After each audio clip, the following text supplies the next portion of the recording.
श्री महालक्ष्मी नमः। ओम श्री जगज्जननी माता महालक्ष्मी नमः। श्री लक्ष्मी स्तोत्रम हिंदी अनुवाद। इंद्र ने स्वर्ग लोक में जाकर फिर से देव राज्य पर अधिकार पाया और राज सिंहासन पर आरूढ़ हो पद्म हस्ता श्री लक्ष्मी जी की इस प्रकार स्तुति की। इंद्र बोले, संपूर्ण लोकों की जननी, विकसित कमल के सदृश नेत्रों वाली, भगवान विष्णु के वक्ष स्थल में विराजमान कमलोद्भवा श्री लक्ष्मी देवी को मैं नमस्कार करता हूँ। कमल ही जिनका निवास स्थान है, कमल ही जिनके कर कमलों में सुशोभित है तथा कमल दल के समान ही जिनके नेत्र हैं, उन कमल मुखी कमलनाभ प्रिया श्री कमला देवी की मैं वंदना करता हूँ। हे देवी, तुम सिद्धि हो, स्वदा हो, स्वाहा हो, सुधा हो और त्रिलोकी को पवित्र करने वाली हो। तुम ही संध्या, रात्रि, प्रभा, विभूति, मेघा, श्रद्धा और सरस्वती हो। हे शोभने, यज्ञ विद्या कर्मकांड, महाविद्या उपासना और गुह्य विद्या इंद्रजाल तुम्ही हो तथा हे देवी, तुम्ही मुक्ति फलदायिनी आत्मविद्या हो। हे देवी, आन्वीक्षी की तर्क विद्या, वेद त्रयी, वार्ता, शिल्प, वाणिज्यादि और दंड नीति, राजनीति भी तुम्ही हो। तुम्ही ने अपने शांत और उग्र रूपों से इस समस्त संसार को व्याप्त कर रखा है।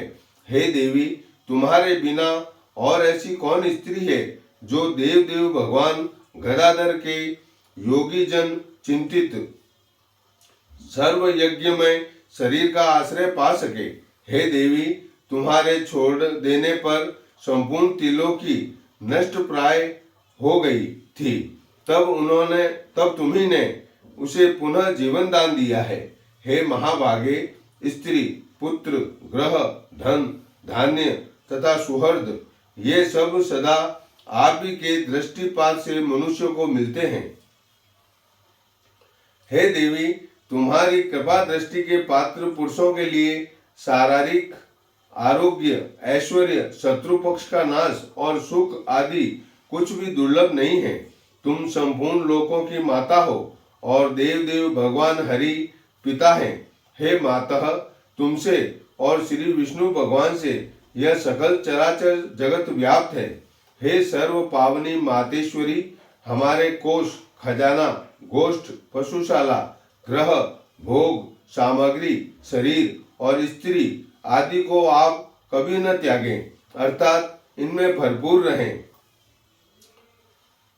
अयि विष्णु वक्षः स्थल निवासिनी, हमारे पुत्र, सुहृद, पशु और भूषण आदि को आप कभी न छोड़ें।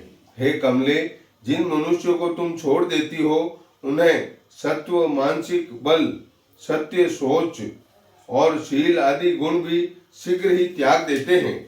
तुम्हारी कृपा दृष्टि होने पर ही तो गुणहीन पुरुष भी शीघ्र ही शील आदि संपूर्ण गुण और कुलीनता तथा ऐश्वर्य आदि से संपन्न हो जाते हैं। हे देवी, जिस पर तुम्हारी कृपा दृष्टि है वही प्रशंसनीय है, वही गुणी है, वही धन भाग्य है, वही कुलीन और बुद्धिमान है तथा वही शूरवीर और पराक्रमी है। हे विष्णु प्रिय, हे जगत जननी, तुम जिससे विमुख हो उसके तो शील आदि सभी गुण तुरंत अवगुण रूप हो जाते हैं। हे देवी, तुम्हारे गुणों का वर्णन करने में तो श्री ब्रह्मा जी की रचना भी समर्थ नहीं है, फिर मैं क्या कर सकता हूँ। अतः हे कमल नयने, अब मुझ पर प्रसन्न हो और मुझे कभी न छोड़ो। श्री पाराशर जी बोले, हे द्विज, इस प्रकार सम्यक स्तुति किए जाने पर सर्वभूत स्थिता श्री लक्ष्मी जी सब देवताओं के सुनते हुए इंद्र से इस प्रकार बोली। श्री लक्ष्मी जी बोली, हे देवेश्वर इंद्र, मैं तुम्हारे इस स्तोत्र से अति प्रसन्न हूँ। तुमको जो अभिष्ट हो वही वर मांग लो, मैं तुम्हें वर देने के लिए ही यहाँ आई हूँ।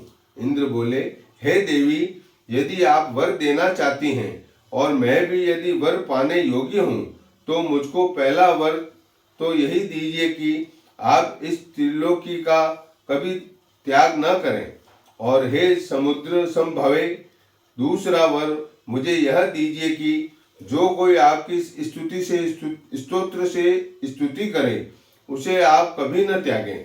श्री लक्ष्मी जी बोली, हे देवश्रेष्ठ इंद्र, मैं अब इस त्रिलोक को कभी न छोड़ूंगी। तुम्हारे स्तोत्र से प्रसन्न होकर मैं तुम्हें यह वर देती हूँ।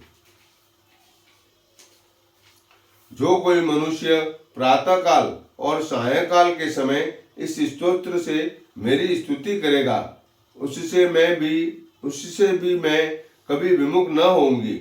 इस प्रकार श्री विष्णु महापुराण में श्री लक्ष्मी स्तोत्र संपूर्ण हुआ। ओम श्री महालक्ष्मी नमः।